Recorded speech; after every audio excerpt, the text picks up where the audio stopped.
Hello, my friends, and welcome back to Artur Rehi Podcast. I haven't had a podcast for a few months, but now we have a very special guest, so I had to come out and do another one. We have Brandon Mitchell here. Welcome to the podcast. Artur, thank you very much for having me.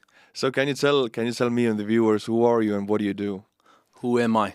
I'm a dog lover, above all. Yeah. Thanks for humouring me. I'm a medic in Hospitalers Medical Battalion. It's a volunteer battalion in the Ukrainian army, and we get posted around to support different brigades. My specific job in Ukrainian, it's called Reshala, and I sort problems. I do medical work, but I also use my social media platform to solve logistical problems at our brigade levels in Donbass. Yeah, and you told me you have done a lot of charity work. You're a medic in Ukraine, of course, but you have directed a lot of Western funding into Ukraine to buy things they need, and you know what they need because you're there, right? Yes.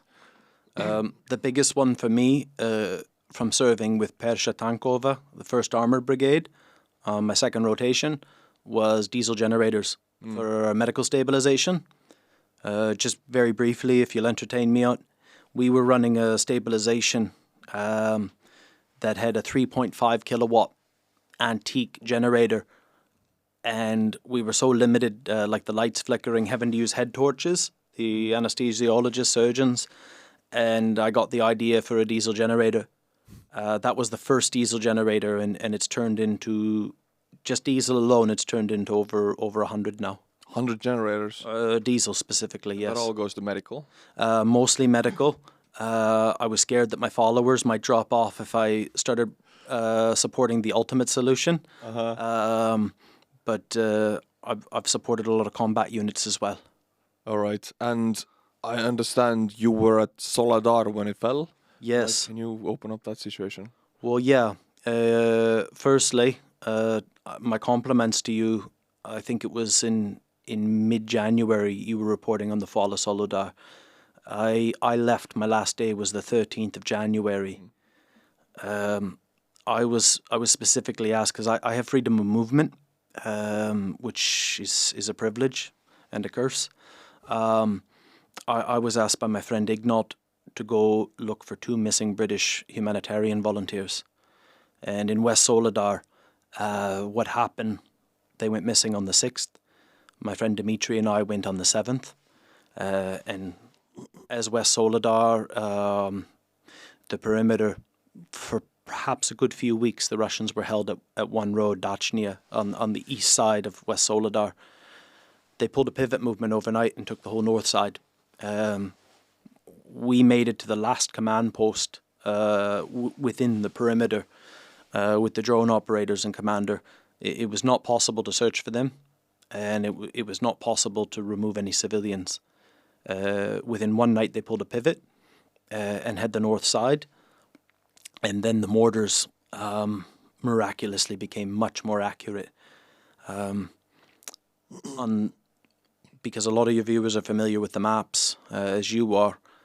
From the 7th, there was a gradual progression, and out onto the main road in Blahadatne, they were effectively there, and we had engagements of 200-300 meters in Blahadatne. That would be about 4 kilometers, 5. That's very fast. It's the fastest I've ever seen personally a Russian advance. 4 kilometers in one night? No. Over like from the 7th to I know the 13th was my last day.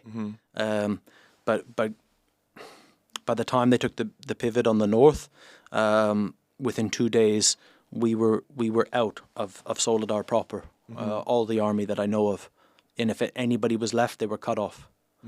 And the advance to come, like there's another little village and another little like built up urban areas, but more or less a long road that leads in.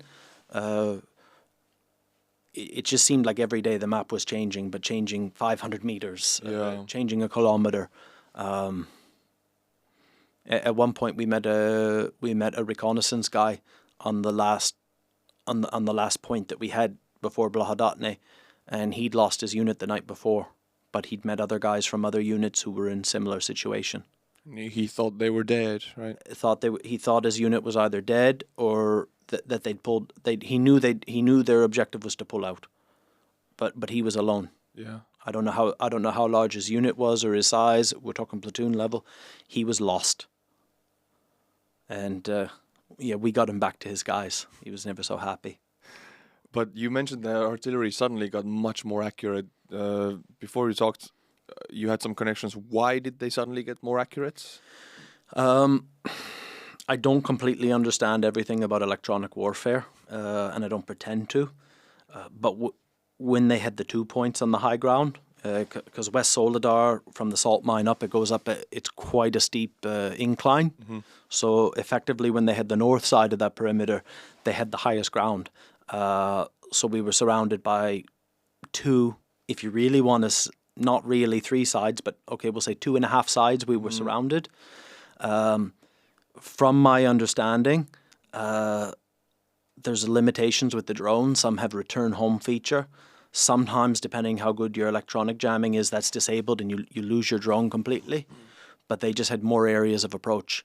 The drones were less limited. And that's where the mortar got more, particularly mortar, got much more effective. They were on the hills firing down, and okay, yeah. And before you mentioned something about firing tracers at night, and that's helping the Russians to position the locations. And okay, that's a bit of a jump ahead. Sorry. No, but it's I don't watch the maps. Because I find it quite disturbing and there's nothing I can do about it. But I followed intently everything that was going on for the fall of Soledad when I had internet access, like at night. Kraken.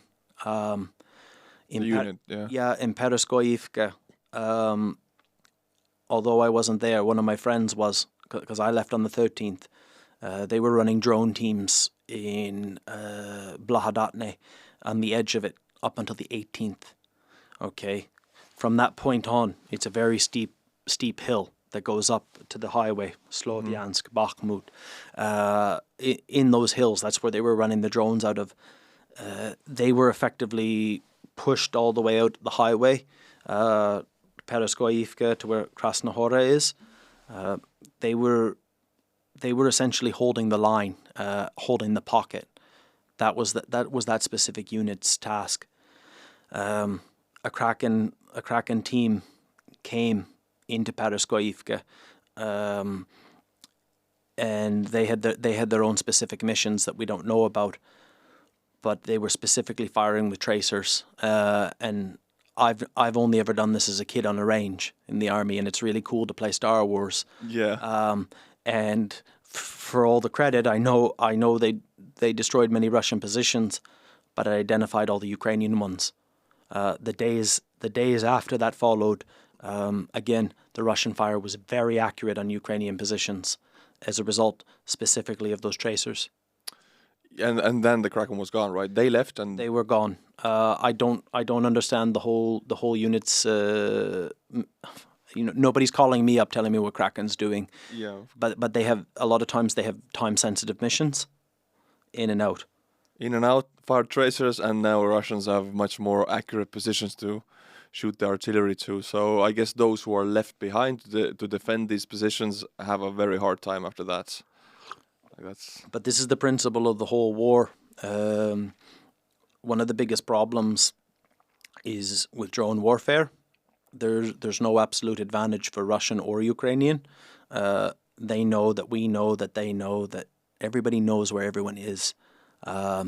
So one has to be very conservative with their fire and have very clear intentions what they're doing. So this is I'm not saying they didn't have to fire tracers, but this is quite often a consequence of firing anything. There will almost always be something coming back. So you fire, and the best thing would be to maneuver. But if you have to stay in that trench, that's it, right? You gotta take the fire. Yes. Oh. And I've seen these consequences personally, not there, but in elsewhere. You being a medic, you deal with those consequences, right? But I will now pivot with the topic, because I've never understood. I'm not good with or big with that medical stuff, but let's talk about amputations. Okay. Who does it? When does it happen? What's the rule? Okay. I have never personally seen a surgeon amputate. I've learned a lot of things that I probably wish I didn't know. So I've used things like SAM splints to secure people's limbs. Okay, that's a hard form plastic that you can bend and it becomes very hard and strong. And I've wrapped limbs to bring them onto stabilization points. I don't know how to answer that question. I've seen doctors just tell me, "Oh, that guy will keep his foot," and I say, "How? How is that even possible?" You see the foot and it's all messed up. Yeah. Like the heel is gone, Oh, no. about the size of this microphone here, a big chunk. He'll keep his foot, and I just have to take him at his word. I've had people who've already been amputated, and by the mechanism of injury. What's done with those wounds beyond us? That doesn't even, to my knowledge, that doesn't even happen at the first hospital. And it certainly doesn't happen at our stabilizations, which is a makeshift hospital when someone can't make it to a hospital. I've never seen one there. It's, as far as me putting the tourniquet on, a hemostatic gauze, to wrap it with the larges, with bandages and compresses, I don't know what happens beyond there. Okay. But I'll never forget the guy where all his heel was gone, and the doctor said, "Oh no, he will keep his foot." I would love to know, like, where does he get that input? Like, oh, there's no heel here, and he'll keep it. So there's even worse situations with the feet. Like, he knows that this is going to be healing. This is going to. Very, very much so.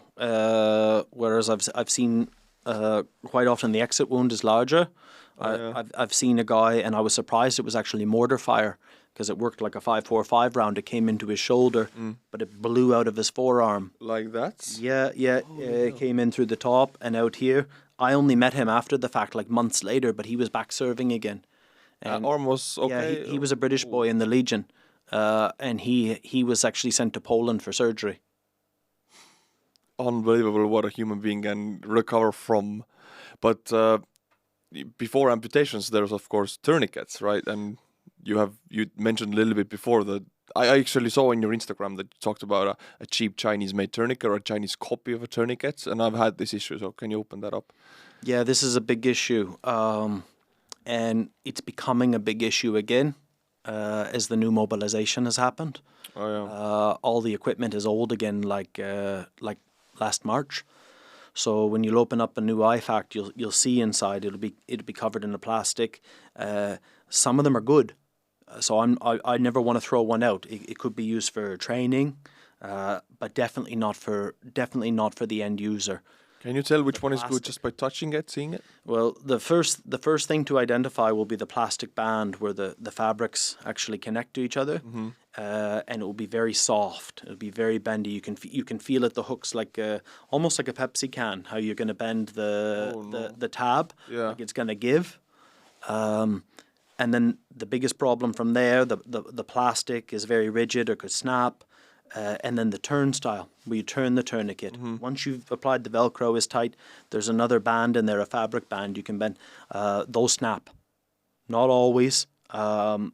Some could be good, some could be bad, but we don't throw them out. Use them for training purposes. But what if you don't throw them out? But what if a soldier uses it and it snaps? Then it's suddenly a weapon against him. It could be. One of the biggest issues, if it's a faulty tourniquet, or if it's a tourniquet that's on properly fastened, the blood rate can slow down. And in a panic, you might think to yourself, that this is solved. But as the blood pulsates, it becomes very slow. And that person can slowly bleed out through the panic, in the dark, triaging multiple people. That might look like a solution in a hurry, but in reality, he's just dying slower. So it can be, I've had to tighten, it doesn't sound like much, but I was very proud of myself working on stabilization early in the war. I yelled at doctors and everyone, "No, stop. And what happened? The man he had a hole in his side of his thigh, but I could actually see a very slow pulse, pulsating of blood. And instinctually, I thought right then, not for a new tourniquet, but just to tighten the windlass again.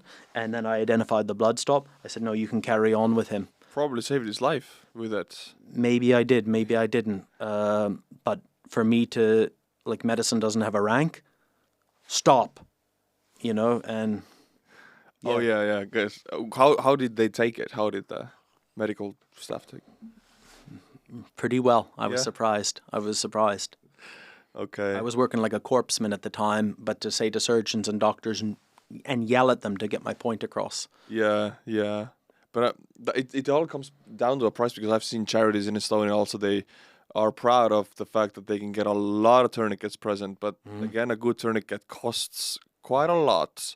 And a bad tourniquet, Alibaba Chinese tourniquet, you can get it from 50 cents a piece, 20 cents a piece, and it will snap in half, and a soldier will just die thinking he was saved. So it's one of the most important things to have these expensive tourniquets, but they cost a lot of money. Those Chinese tourniquets, I have a saying from my old life, they're for buying and selling only. They're not for using. Yeah. But a cat tourniquet, $30, $40. Yeah. Fantastic product. Yeah. I would never buy them. I would actually support the Ukrainian tourniquets. Sich tourniquet, $20. Dnipro tourniquet, $14, produced in Ukraine. Still better than... Do you think any Ukrainian, even the most greedy oligarch in nowadays climate, do you think he would risk producing in his own country a faulty tourniquet? Okay, that's a very good point. Yeah. Sich tourniquets and Dnipro tourniquets for $14, $20. I've purchased several hundred myself to replace in the IFACs, like we were just talking about, to chuck those ones out, keep them as training tourniquets, and to put the good ones in. So you just play around with it, you see it's soft and nibble, you switch it out, and you keep it for training. Switch them out. We don't even play around with it. We just look, what is the brand? And if it's Sich, if it's Dnipro, if it's a cat tourniquet, plus. All right. But I know you got injured. You got blown up, and it's a big story. You've told it many times. But can you tell it again? Of course I will. It was probably the best thing I ever did for Ukraine, because I'm on your podcast now.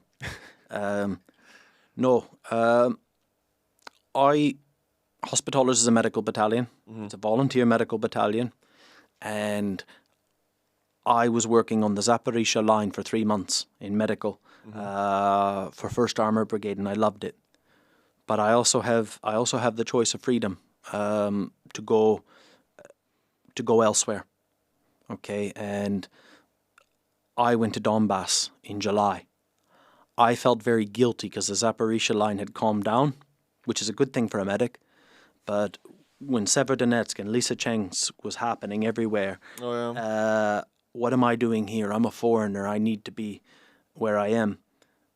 And I went to work with the National Guard in Donbass.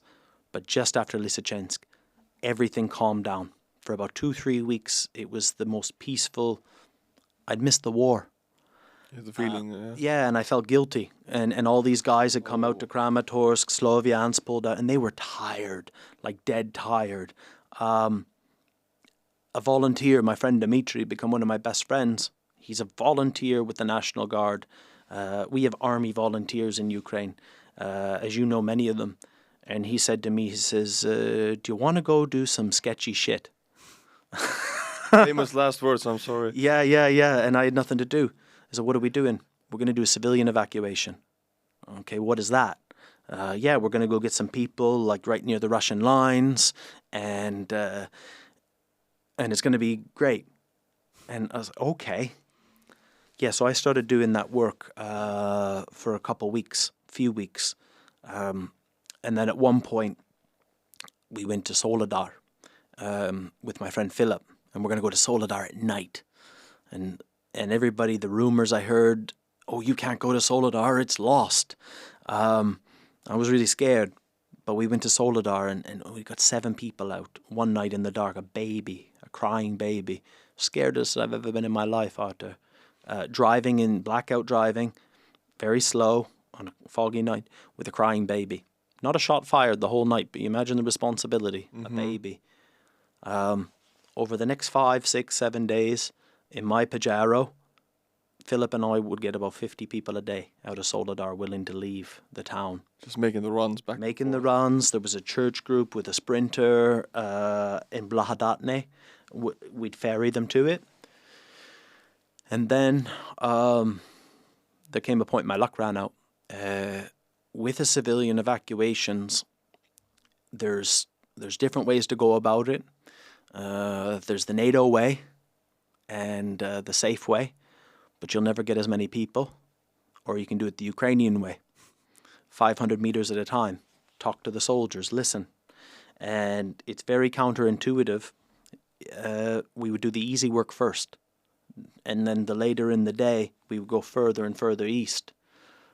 On my last day, we said, we're going to Knopf. I said, where's Knopf? That's East Soledad. And there's a bridge, a creek that runs through. It's like, that's Russian Soledad. I said, okay, I don't want to do this, but I won't. If you're going, I won't let you go alone. And I was very scared.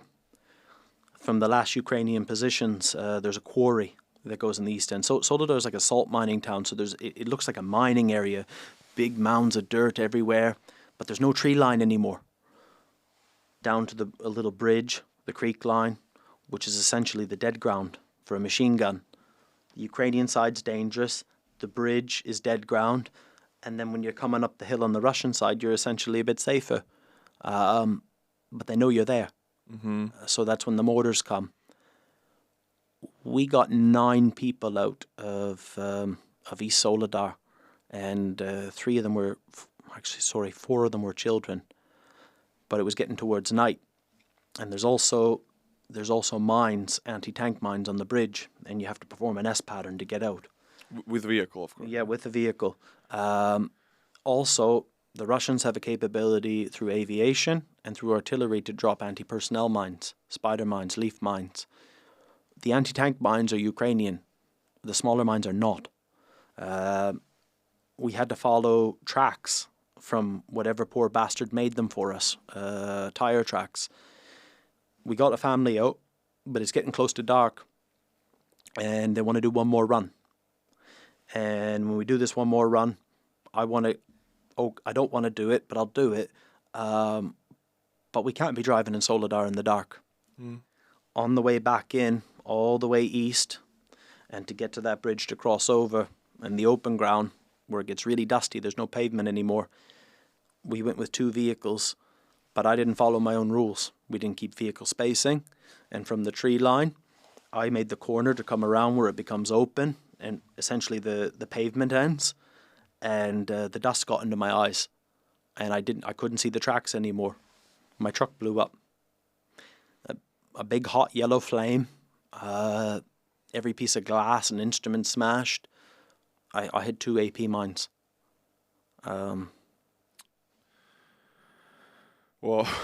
Yeah. It's an intense story, man. Yeah. And I've been driving my whole life. And it was a beautiful Pajero that we fundraised for. Beautiful Pajero, 200 horsepower, automatic, so you had free hands. I slammed on the brake, and I put it into park, and I opened the door to get out. A meter in front of me, big puck, anti-tank mine. I stopped 1 meter from an anti-tank mine. That would have taken the entire thing into oblivion, right? Like, no more Brandon. Holy hell, man. Yeah. 93rd Brigade that everybody hears so much about. They had an AT4 position up in the hills, dug out in the sand there. It's like a quarry. And there might have said, Suka, bliat.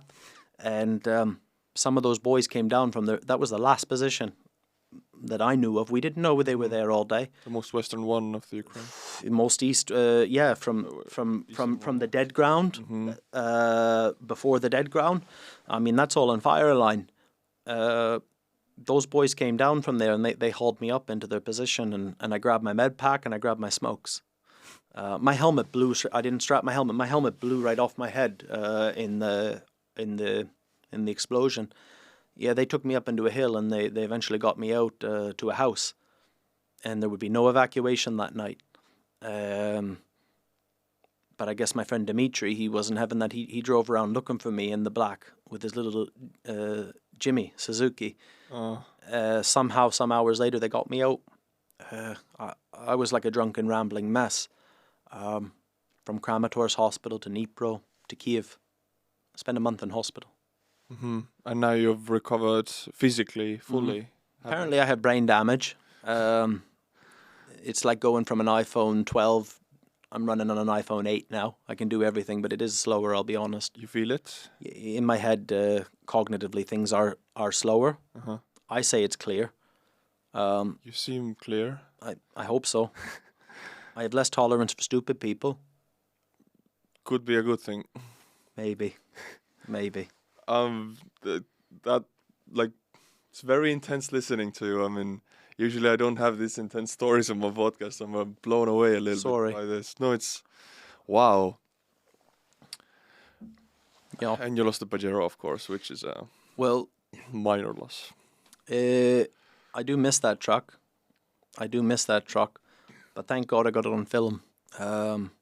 Somebody actually donated me another truck.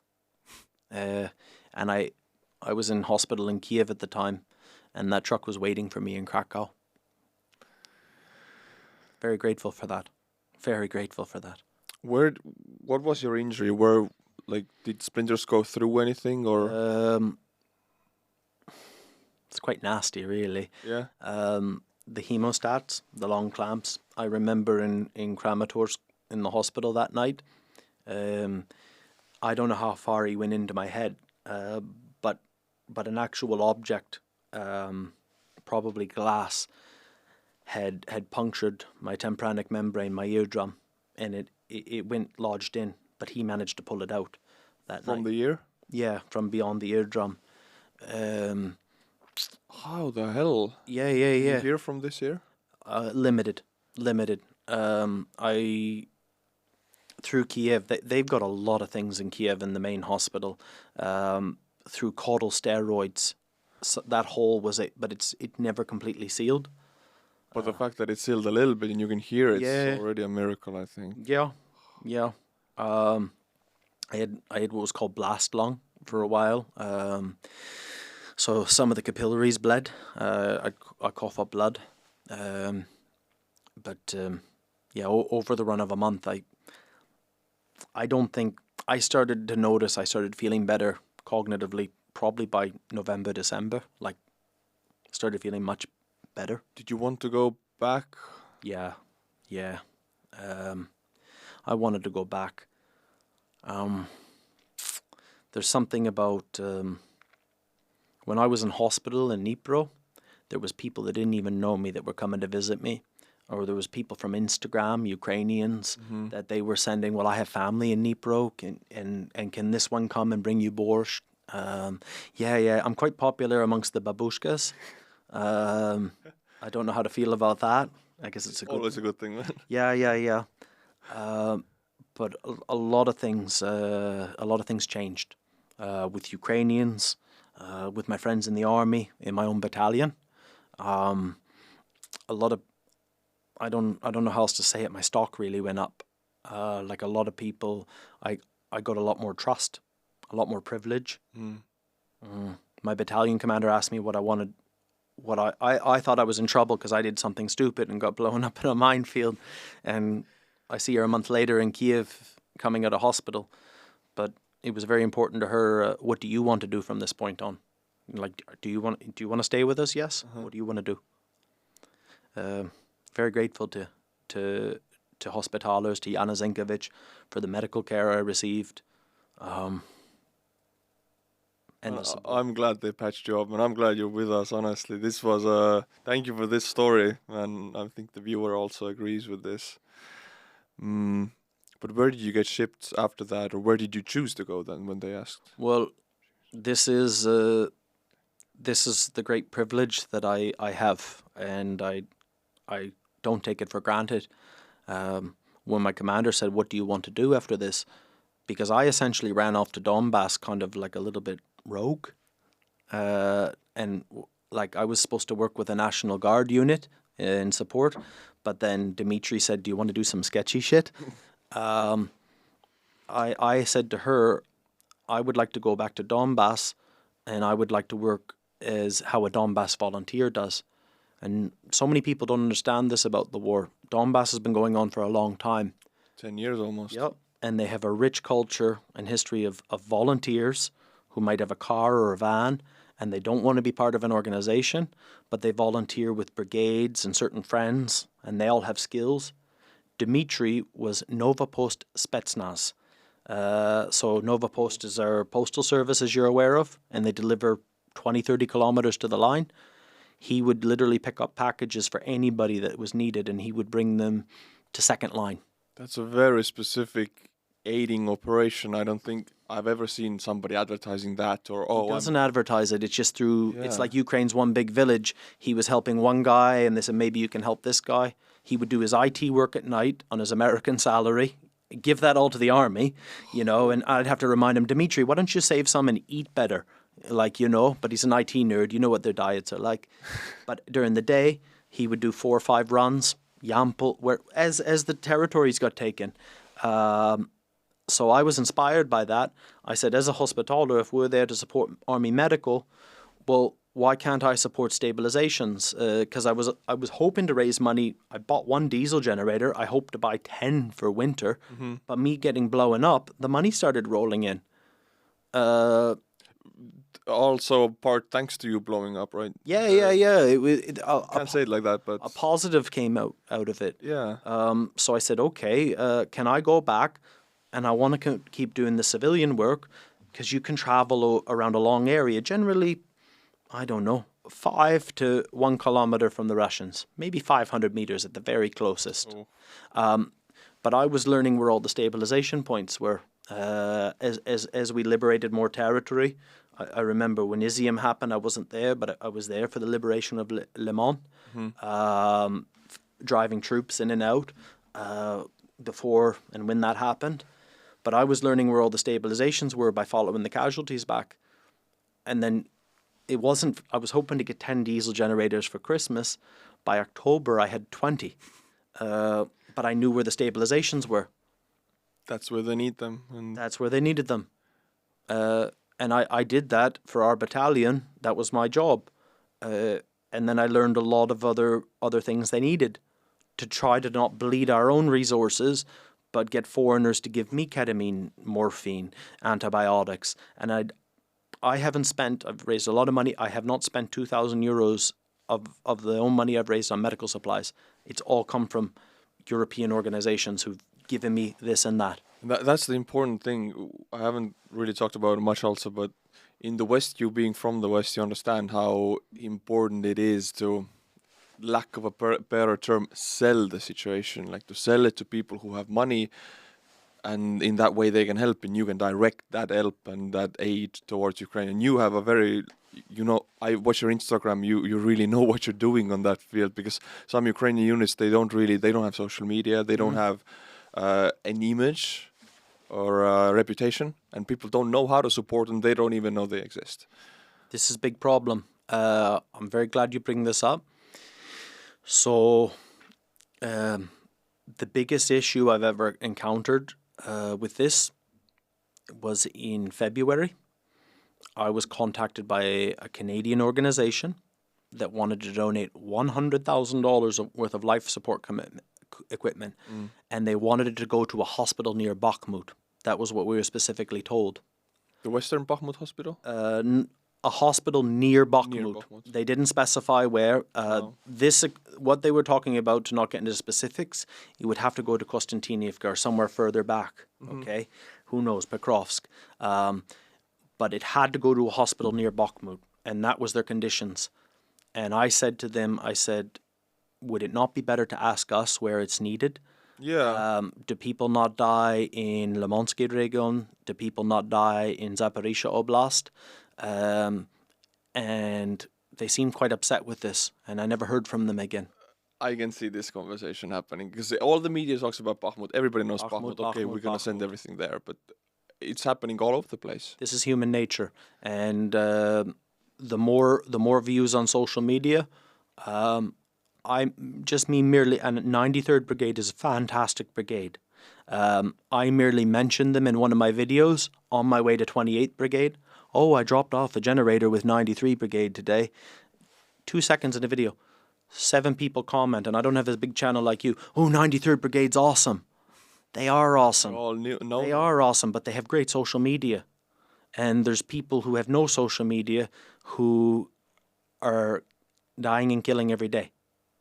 But I'm a Western face, so if I go with 28th Brigade, I get stuff, and then 28th Brigade gets stuff. Yeah. That's how that works. It's so weird to think that you actually have the power to bring these brigades or units to the eye of the people, to the spotlight, because they don't. I can't say they don't know how to do it. I sometimes feel like it's not their priority. It goes down to the press officer. Yeah. So the most famous press officer probably in Ukraine is a man named Andriy. Andriy. Yes, Starsky. He understands it. He speaks perfect English. 93 Brigade has a good press officer. Okay. 24 Brigade, from what I understand, has a good press officer. 53 Brigade does not. Okay. This is a big issue. And many organizations, they give to who they know. Yeah. But also, they're pitted. If they give to a less-known brigade, and they even do their social media, next month they have less money to donate. I don't know how we solve this, but I've had some success. I'm not a government or a big organization, but I've had some success with this. Brought some units into the spotlight, yeah. Just being there. But the thing is, like, the process, I have not done so much active work, but I've worked through 69 Sniffing Brigade, which sounds funny, but we got a car from them at 53 Brigade, so. But that organization's goal is to talk to people who are not assholes and only give to people who can make videos later, because through those videos you had established trust that this brigade got it, no corruption, and some units write back, we're not going to make that video for you because, like, we have to fight, or we're soldiers, or we have, like, it's not our deal. That's the press officer who does it. But no, I need videos from soldiers filmed on an iPhone on the front lines with this stuff. 30 seconds is all it takes. Yeah, if they cannot do that, unfortunately, I cannot send stuff to them. Easy as that. We're really pitted here, and I believe we're all part of the same solution and problem. Just like the guys who love SSO, love Kraken, whatever, they give us support to give to them. Oh yeah, they're good at it. And they're very good at it, and they deserve it too. And they do deserve it. And they'll always need help. But the people who need the most help, it's that Soviet mentality from the old commanders. And I laugh so much in some of my videos. Oh, you shouldn't be filming that OBSEC. A grey building with a blue door in Donbass. Yeah. A tree in Donbass. That's on every house in Donbass. Basically. Every house in Donbass. An outhouse with a blue door. The Soviets are like the old Soviet school. Yeah, don't show everything, but you gotta show everything. This is how this war is. There are things that should not be shown, but there's so much that you can. They just want to see smiling faces. They want to see Vova. They want to see Dima. They want to see Sasha. Yeah. Yes, human interaction. And animals. I mean, we touched upon it a little bit, but yeah, so many videos I've just shown to lighten people's moods. Trenched dogs, the trenched cats they find and save and keep for the unit. I mean, it's. Well, you see, my dog Masa. Masa's probably raised about $20,000 for Ukraine on her own. Somebody made a chevron, a patch. What do you want? Do you want an AK, a javelin? No, I want my dog. But people started buying that. And that money went to volunteers, some to me, but to other volunteers, and to SOS Animal Shelter in Kyiv. With the animals in Ukraine, there's a lot of dogs, particularly dogs that are displaced in Donbass, and in the villages they get really funny. They have their own, they've survived the winter, most of them. but they have their own hierarchy, their own little community. Their packs and everything. Yeah, they have their packs, and they have a wide roaming area. I've seen one dog that you'll never mistake. I've seen him 5 kilometers away. But then I'll see him rolling with the other dogs, and we feed them. Yeah. We feed them a lot. Some of the dogs even get taken in new positions as the unit rotates out. They have connections with some people from some units and Dogs and cats. 2 of my cats died outside of Avdiivka under an attack once. But we had 2 other cats. We had a mother. She's very cute, long-haired, black. And we had her baby.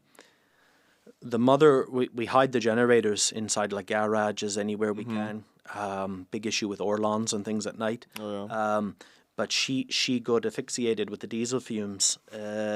And I didn't know. I came back. I was working on a position one night, and I came back to the med point, and there's 5 guys around a box, all medics. And I was like, what's going on here? They figured out how to get a non-rebreather oxygen mask and to fix it to the mother cat's face. And there's like 5-6 medics. I've never seen so concerned over a 300 a wounded. Everything they could to save her. We had 4 cats. 2 of them died within the next week. We had to move position, but the mother and the baby survived, and they're still with my last brigade.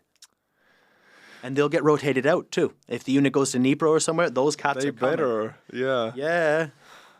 What was the name of the cat, if you remember? We never named them. You never named. Never named them. And I've only ever named one dog that we had on one of our positions, Johnny Cash, through an Instagram poll. But if I can be completely honest, I'm a lot less attached to them nowadays. Everybody loves them, but those 2 cats have no names. And many people don't. I don't know why that is, but I stopped naming them too. I guess when they go at one point, it's easier a bit when they don't have names. Something like this, yeah. Yeah. Okay, Brandon. Thank you so much for sharing your stories with me. And I think we have covered most. There was one more topic actually I would like to cover. Is that okay? Yes. That's the. I hope we can talk about the night vision. But yeah. Yeah, I would have wanted to go there before. We have so many interesting topics now, but I just cut back to it like Sure. nothing happened. Okay. Before we met, you talked to me about how there are local activists, an unofficial mayor of Soledad you mentioned, Yep. and how they are a big part of delivering aid to that position, although they have no official position. How does that work? Okay. So there's a lot of what we call activists, and I learned this working the civilian evacuation work with Ukrainians, not foreigners doing the work. There's a local person in the community, whether it be a village, in Bakhmut, in Soledar, and they're a local who's lived there their whole lives. And they have trust from the army. They'll have trust from humanitarian organizations like World Food Program boxes, say for example. The best I'd ever seen was a nurse in Kurdumivka, Anna. She was a nurse there for 30 years, so she had a trust to the community, you know. Through her, the food would get distributed. The army would help with evacuation, civilians. Kurdumivka is a good story. It's the only town I know of in Donbass that not one civilian was left by the time the Russians took it. 0. Over 1,000 people were evacuated, and mainly because of Anna. Obviously, I had something to do with it, other people, but Anna. When you go to Siversk, for example, there was one man we would give the food aid to. His name was Sasha. He's since been arrested. By which side? By Ukrainians, by security services. We were told in November to find somebody that Sasha should not get the food to distribute anymore. And the reason is because he had Russian sympathies. And the army, the government wished not to arrest him, not to do anything, because in Ukraine you have the right to have political... You may not be popular, but he should not be put in a position of power in the community.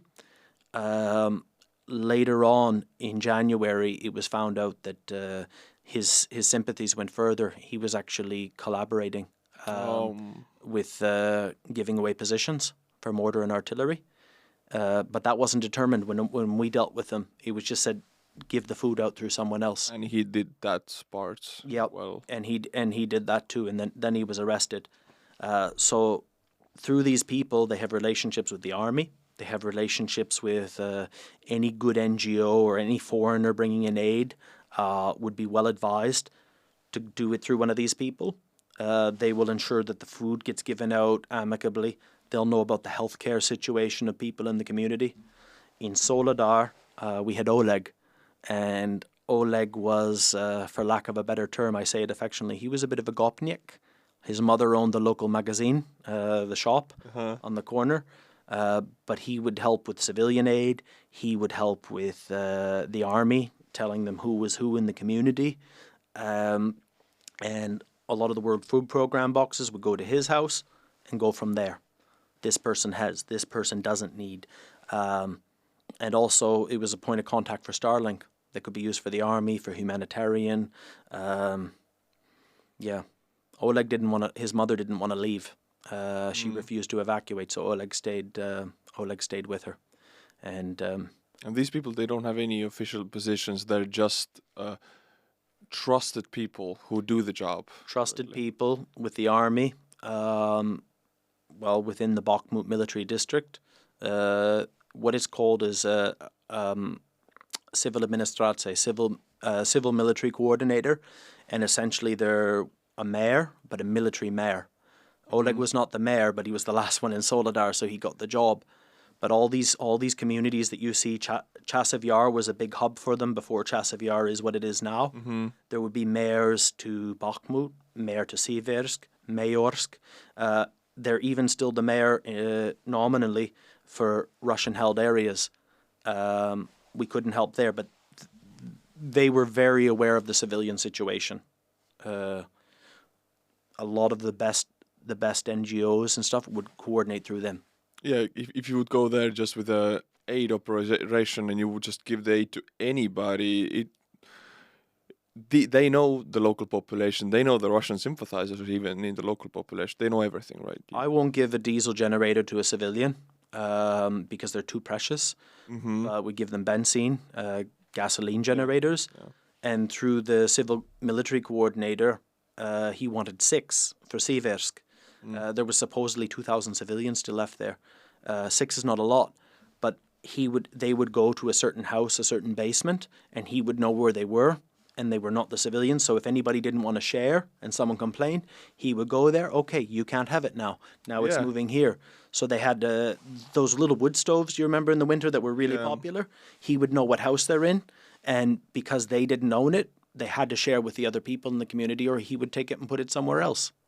That is something you cannot really force, or you cannot make laws about this. These local people know these small details, and it's very precious. Yeah, they're like an authority, but they're also like a mother. Yeah. Okay, boys, no fighting.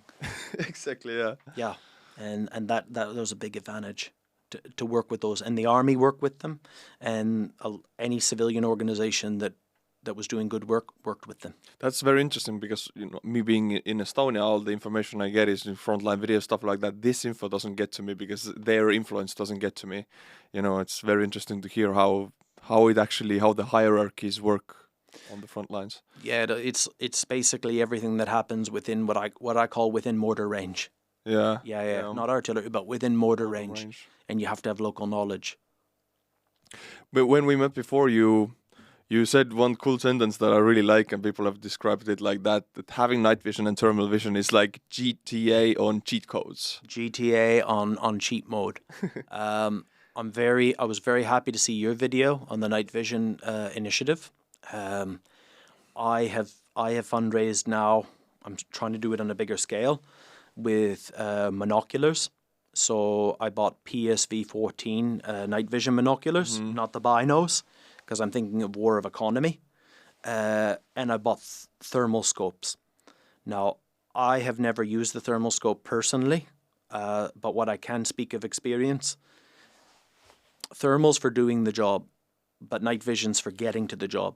And everything happens at night in the war. When we're attacked, to the next day when on the maps it changes. I work on a 300 point, on a med point, so I know what's happening every night. The artillery hits, then it moves to a secondary position, and when they try to assault, or even on a calm night when they try to send sabotage units, you can't see them, but with a thermal scope you can, and you can eliminate them. If they can't take our ground, they can't have our ground. With the night vision, I actually got to work on my last couple of months on an M113, and that was really cool because it's fast and it's good. The first time I bought 8 thermals, I bought 3 night vision. With the night vision, one night we went out to past Ceramic on the highway to Donetsk City. The driver had never used night vision before.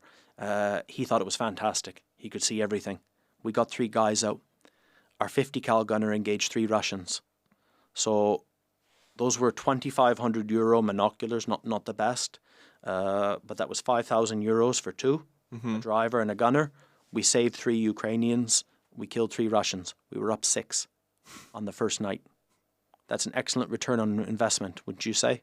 Definitely, plus the lives you save, it will multiply in the future, right? Multiply. Force multiplier. That's force multiplier, because it's all about. I've worked a lot of Kazovac. It's the last kilometer. It's the last kilometer. It's the biggest. People don't understand in Ukraine. Oh, you need to drive in the blackout. No, 2 kilometers back, speed and lights. Speed and lights. The last kilometer or 2 in, slow, no lights. Slow, quiet. But when you have night vision, everything changes. Yeah. Everything changes. And I can speak from experience. And you mentioned before also that everything happens at night. I have not heard this as much as I think I should have heard this, because I report on these small gains, 100 meters gain. This area has changed on the map. I haven't really reported that it all happens during the night. Everything happens. So the last battle the last attack that I was involved in, there was a counteroffensive outside of Avdiivka. But then on my very last night, when we got hit, when the artillery comes, and it kind of made sense to me. It's like my last night's experience kind of put everything together. Those phosphorus rounds, those what do you call them? We call them cassettes. The cluster bombs. It seems like they save those for the end of the night. Every night they fire their normal artillery. Before dark, that's when the Russian artillery comes, like in heavy barrages.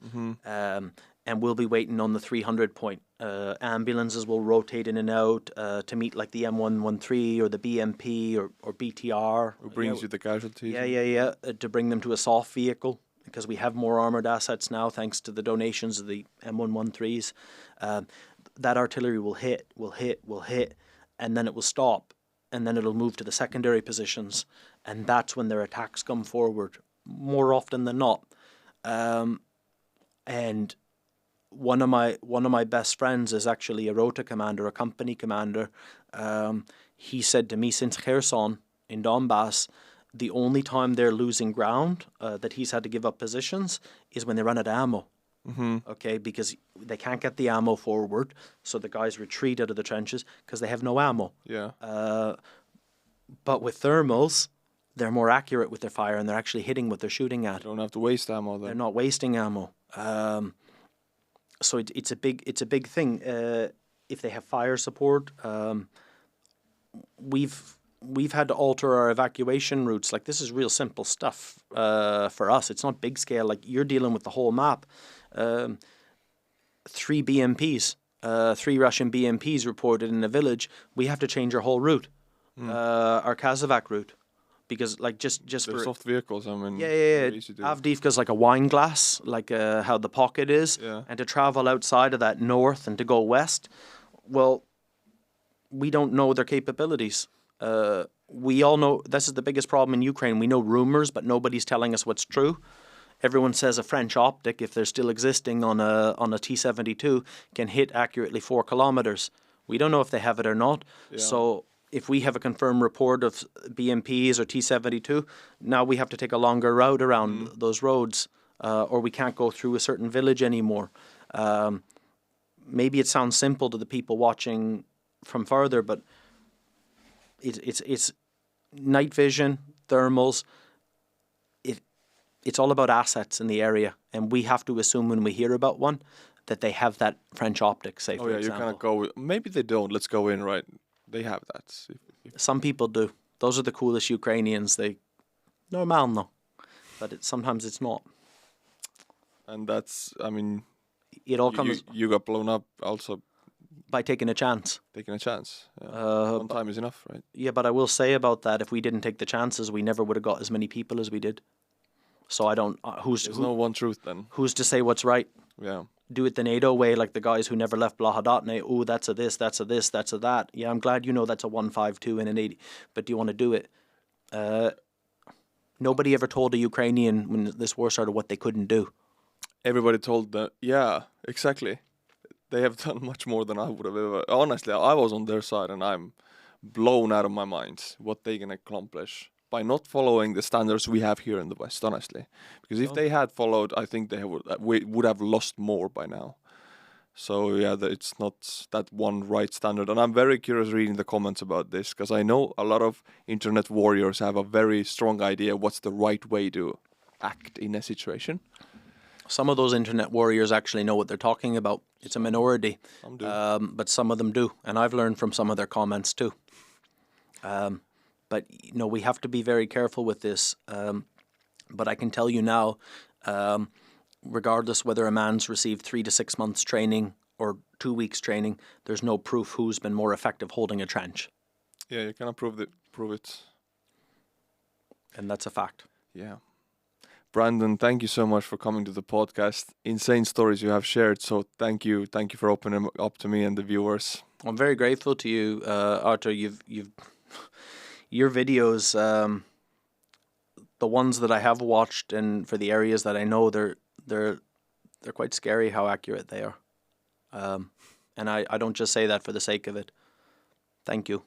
Thanks. All right, my friends, until my next podcast, which might be, for the lack of, I mean, if I don't get guests like you, so cool guests, it's going to be a few months again until you come back to Estonia, maybe. Thank you very much. All right. Bye-bye.